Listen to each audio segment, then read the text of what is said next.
Ang programang ito ay rated SPG. Striktong patnubay at gabay ng magulang ang kailangan. Maaaring may masiselang tema, lengguwahe, karahasan, sexual, horror o droga na hindi angkop sa mga bata. Magandang araw mga kaibigan.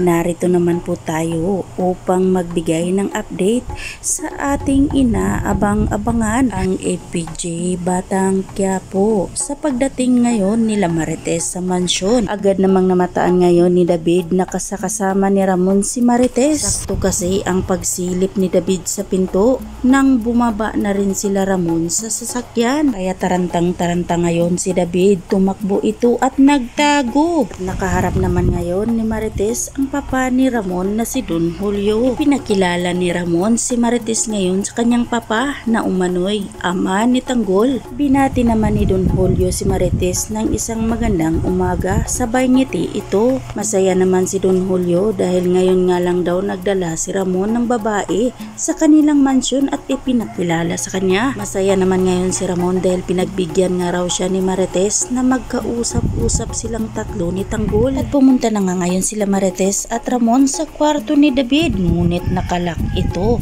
dahil dali-dali nga itong tumakbo si David at nagtago sa loob ng banyo dahil hindi nga siya maaring makita ng kanyang ina na si Marites, dahil kapag makita na siya ay mabubuking na siya ni Ramon na isa pala siyang impostor. Ngunit tinawagan naman ngayon ni Ramon ang kanyang cellphone dahil sinabi ni Marites kung bakit hindi nga daw ito tawagan upang malaman nga raw ni Tanggol na nandoon sila sa kwarto. Ngunit nang mag-ring na ang cellphone ay nandoon lang pala sa higaan ni Tanggol, kaya kinuha ito ni Ramon at binigay kay Marites dahil naghihinala na nga si Marites kay Ramon na niluluko lang daw siya ni Ramon dahil hindi nga nila makita at mahanap si Tanggol sa loob ng mansyon. Pinatunayan naman ngayon ni Ramon na hindi niya niluko si Marites, kaya ibinigay niya ang cellphone at ipinakita ang larawan ni Tanggol. Ngunit nagtaka na lang si Marites ngayon dahil hindi si Tanggol ang nasa larawan ng cellphone. At dito na nga niya sinabi kay Ramon na hindi si Tanggol ang nasa larawan kundi si David.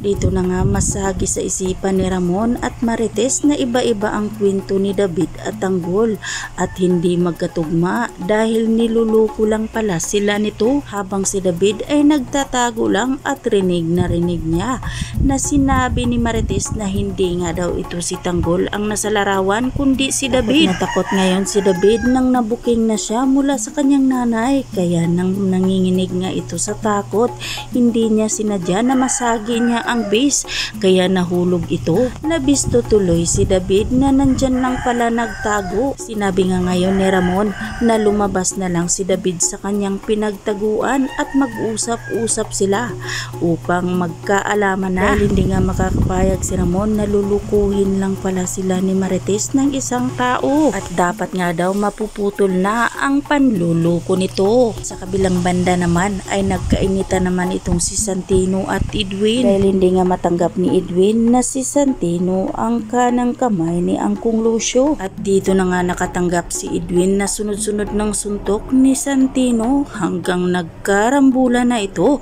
At dito na nga dumating itong si Angkong Lucio at nagpaputok ito dahil hindi nga ito nakikinig sa kanya. Nang nahinto na sila Santino at Edwin, dinala naman ni Angkong Lucio itong si Santino sa loob at kinausap ito. At pagpasensya na nga lang daw niya itong si Edwin. Nakatanggap naman ngayon si Santino ng regalo mula kay Angkong Lucio dahil pangdagdag gastos nga daw ito sa kanyang tatay dahil umano ay nabalitaan nga daw niya ang nangyari sa tatay ni Santino. Malaki naman ang pasasalamat ni Santino kay Angkong Lucio dahil malaking tulong nga daw ito sa kanya. Samantalang uumpisa na ngayon ni Tanggol ang paghanap sa kanyang tunay na ama. Ngunit nalilito ito dahil hindi niya alam kung saan siya mag-uumpisa. Mahahanap at makikita kaya ni Tanggol ang kanyang tunay na ama na si Ramon Montenegro.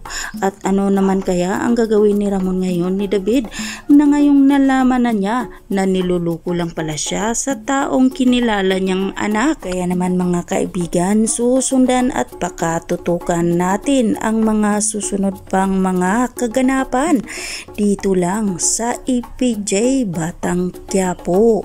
At huwag po sana ninyong kalimutan na i-like, i-share at pahingin na rin ng isang subscribe. Maraming salamat sa inyong panunood.